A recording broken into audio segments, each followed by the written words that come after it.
Sampler is a comprehensive multi-sampling playback engine, as well as a powerful sound sculpturing tool. You can import third-party libraries as well as create and edit your own multi-samples. Let's import a Giga Studio sample to show you how easy it is.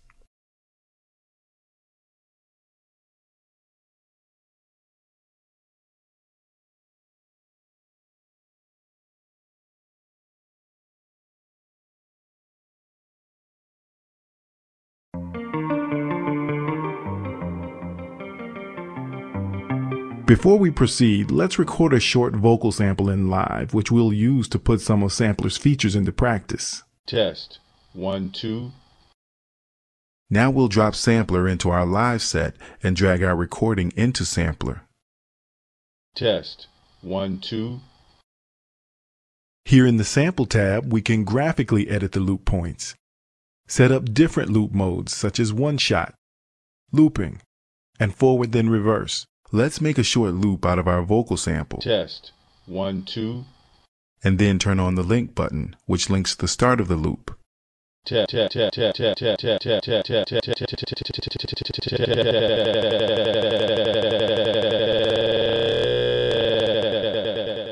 Let's turn up the crossfade amount to make loop playback smoother.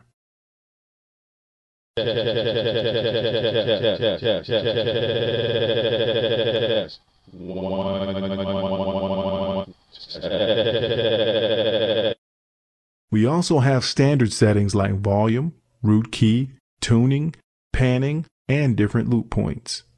Now we'll go to the Modulate tab where things get interesting.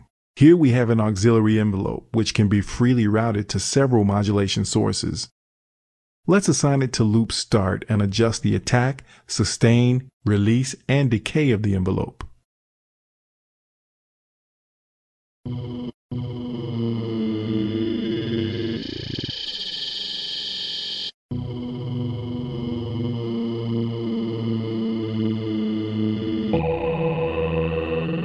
Back on the Sample tab, we can play around with the loop length.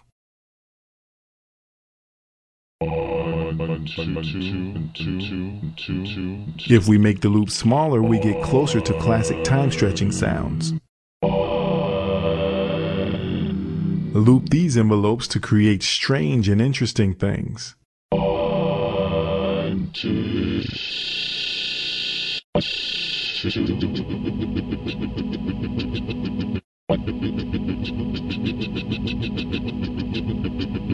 This envelope can control more than one parameter, for instance, pitch.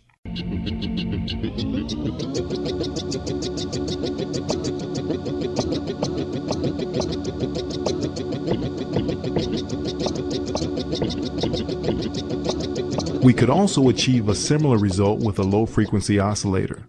Sampler has 3 LFOs. One is designed like the LFO on Ableton's simpler instrument for compatibility. 2 additional LFOs can be freely routed to many other parameters in Sampler. Let's assign one with a random waveform to loop start. First, we'll turn on LFO 3 and assign it to loop start.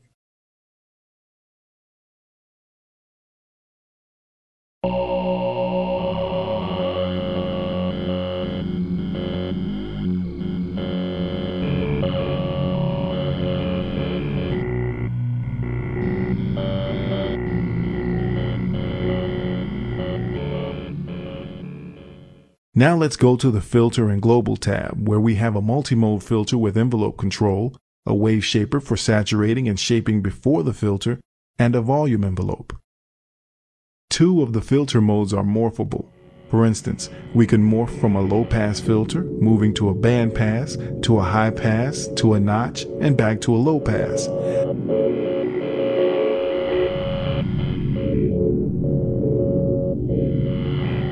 Let's go back to the Modulation tab and assign 3 LFOs to control the frequency, resonance, and morph parameters of the filter.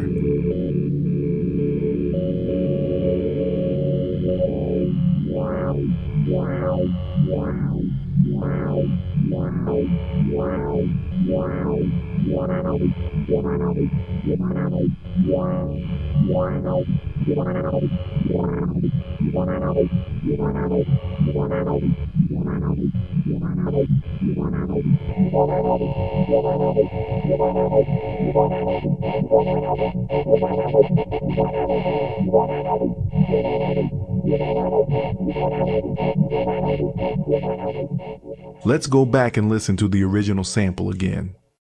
Test 1 2.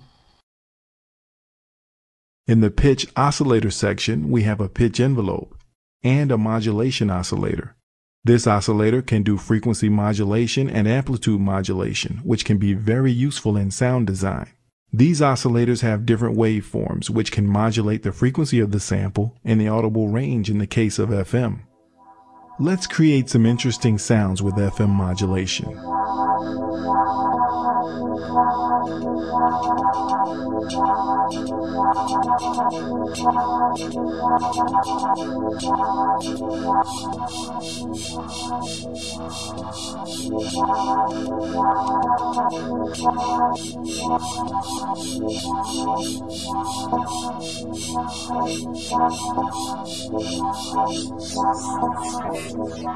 The oscillators can also be controlled by velocity or by another LFO.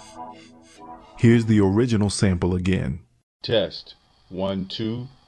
Next, let's open the zone editor. Here we can graphically edit key and velocity zones of multisamples.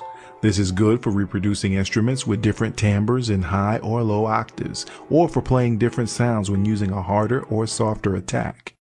You can also crossfade between the different key or velocity zones and edit the crossfade length. On the final tab, we have several MIDI sources which we can freely route to key, velocity, release velocity, channel pressure, mod wheel, and pitch wheel to give the sound more expression. You can use MIDI controllers to control all these parameters. Let's drag a few instances of sampler into a rack.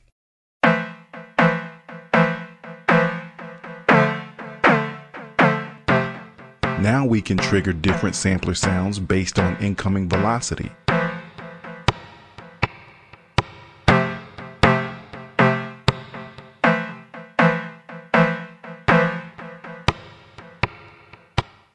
Or note range.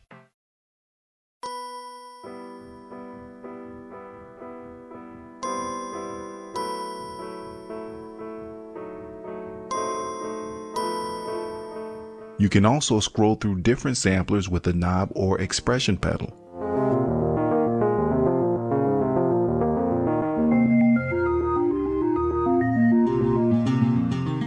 Or create sophisticated release sounds with Live's MIDI note length effect.